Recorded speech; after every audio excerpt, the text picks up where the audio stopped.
After you hit the tennis ball, the next piece of footwork is pretty simple. What you need to do is get your feet and upper body facing the net. So if you hit with an open stance, that's pretty easy. Here I am in the open stance, having just made contact, and my upper body and my feet are pretty much square to the net, so I'm good to go with what I need to do subsequently. But if I hit with the neutral stance like I'm doing here, now I need to bring my back foot, in this case my left foot, around like I'm doing right now and get myself again square to the net. And this applies to the backhand. So if you hit with either a neutral stance or a closed stance on the backhand, your back foot needs to come around so you get your upper body and your feet facing the net.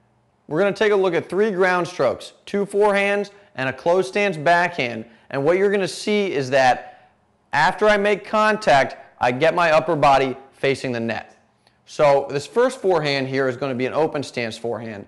And from the completion of my first step movement, I move out to the tennis ball, I hit it, and now I'm facing the net because, again, with the open stance, I don't have to do anything because my feet are already more or less parallel at the baseline, upper body facing the net. From here, I'm good to go with the rest of my footwork.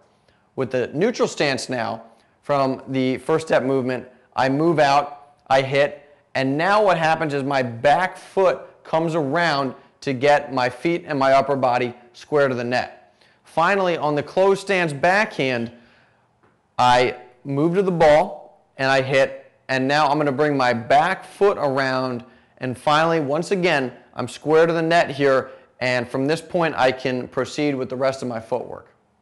I want to make one final point about this step.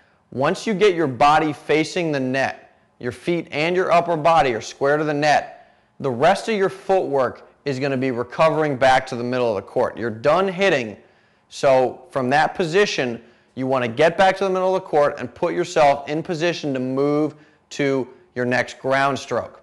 So you should get yourself in the process of just thinking conceptually, okay, I've hit the ball, I'm square to the net, the preparation and the hitting footwork is done, now you are recovering and again getting in position to move to the next ball.